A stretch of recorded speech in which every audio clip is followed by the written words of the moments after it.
శ్రీ గురుభ్యో నమ. మన BVM బ్రహ్మ విష్ణు మహేశ్వర క్రియేషన్స్ కుటుంబ సభ్యులందరికీ నా హృదయపూర్వక నమస్కారం. మన దసరా మహోత్సవాల ఆధ్యాత్మిక ప్రయాణంలో 3 రోజులు పూర్తి చేసుకున్నాం. మొదటి రోజు బాలాదేవిగా పవిత్రతను, రెండవ రోజు గాయత్రీదేవిగా జ్ఞానాన్ని, మూడవ రోజు అన్నపూర్ణాదేవిగా పోషణను ఆ జగన్మాత నుండి మనం స్వీకరించాం. పవిత్రత, జ్ఞానం, పోషణ ఈ 3 ఉన్న జీవితం పరిపూర్ణం కావాలంటే దానికి ప్రేమ, అనురాగం, కరుణ అనేవి కూడా జోడించాలి.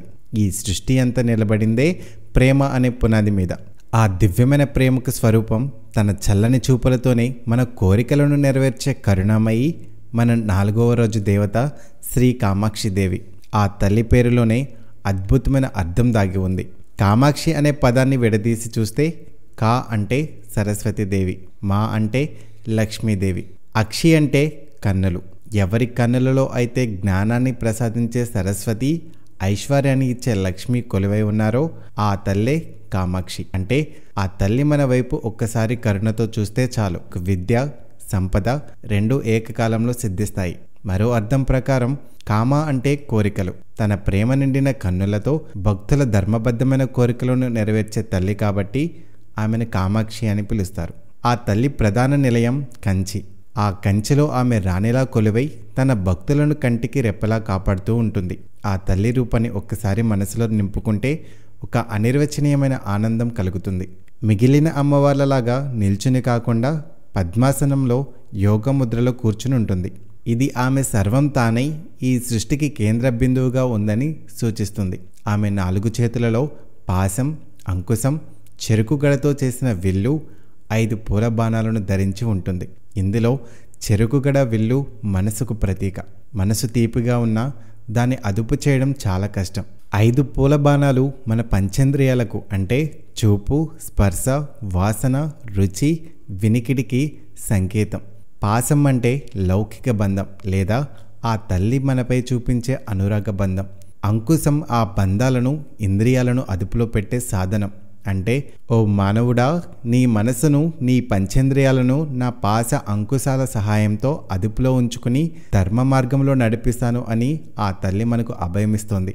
కంచిలో కామాక్షిదేవి వెలవడం వెనుక ఒక అద్భుతమైన గాథ ఉంది.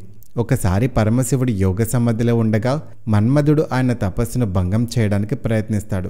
ఆగ్రహించిన శివుడు తన 3వ కన్ను తెరిచి మన్మధుడిని భస్మం చేస్తాడు. మన్మధుడు భస్మం అవ్వడంతో ఈ లోకంలో ప్రేమ, కోరిక అనే భావనలు నశించిపోతాయి. సృష్టి ఆగిపోతుంది. దేవతలందరూ వెళ్ళి ఆ పరాశక్తిని వేడుకోగా ఆమె భూలోకంలో కంచి వద్ద ఒక మామిడి చెట్టు కింద మట్టితో శివలింగాన్ని చేసి ఘోర తపస్సు చేయడం ప్రారంభిస్తుంది. ఆమె తపస్సును పరీక్షించడానికి శివుడు గంగను ప్రవహింపజేస్తాడు. ఆ వరద ప్రవాహంలో తన మట్టిలింగం కొట్టుకుపోకుండా ఆ తల్లి ఆ లింగాన్ని గట్టిగా తన వక్షస్థలానికి హత్తుకుంటుంది. ఆమె భక్తికి మెచ్చిన పరమేశ్వరుడు ప్రత్యక్షమై ఆమెను వివాహం చేసుకుంటాడు. వారి కలయికతో లోకంలో మళ్ళీ ప్రేమ, సృష్టి కార్యాలు పునఃప్రారంభమవుతాయి. అలా లోకంలో కామాన్ని పునఃప్రతిష్ఠ చేసి కంచిని తన నివాసంగా చేసుకున్న ఆ తల్లే కామాక్షి అమ్మవారిగా ప్రసిద్ధి చెందింది. కామాక్షి దేవిని ఆరాధించడం అంటే మనలోని కోరికలను చంపుకోవడం కాదు, వాటిని సరైన మార్గంలో ధర్మబద్ధంగా నెరవేర్చుకోమని ఆ తల్లిని ప్రార్థించడం. వివాహం కాని వారికి ఉత్తమ జీవిత భాగస్వామి లభించాలని, వివాహమైన వారికి దాంపత్య జీవితం అన్యోన్యంగా ఉండాలని, సంతానం లేని వారికి సంతానం కలగాలని, వ్యాపారంలో అభివృద్ధి కలగాలని, ఇలాంటి ధర్మబద్ధమైన కోరికలతో ఆ తల్లిని వేడుకుంటే ఆమె తన చల్లని చూపులతో వాటిని తప్పక నెరవేరుస్తుంది. అందుకే ఈ రోజున అమ్మవారికి కొబ్బరి అన్నం లేదా బెల్లంతో చేసిన ప్రసాదాలను నైవేద్యంగా సమర్పిస్తారు. కాబట్టి ఈ పవిత్రమైన 4వ రోజున ప్రేమ స్వరూపిణి, కరుణామయి అయిన ఆ కంచి కామాక్షిదేవిని మనస్ఫూర్తిగా ప్రార్థిద్దాం. తల్లి, మా మనసులను, ఇంద్రియాలను అదుపులో ఉంచి మా కోరికలను ధర్మ మార్గంలో నెరవేర్చు. నీ చల్లని చూపులు మాపై ఎల్లప్పుడూ ఉండేలా దీవించు తల్లి అని వేడుకుందాం. ఈ వీడియో మీకు నచ్చినట్లయితే మన BVM ఛానల్ను సబ్స్క్రైబ్ చేసుకుని అమ్మవారి ఈ సందేశాన్ని అందరితో పంచుకో. రేపటి భాగంలో 5వ రోజు మనం ఆరాధించబోయే సకల ఐశ్వర్యప్రదాయిని శ్రీ మహాలక్ష్మీదేవి వైభవాన్ని తెలుసుకుందాం. సర్వే జన సుఖినో భవంతు.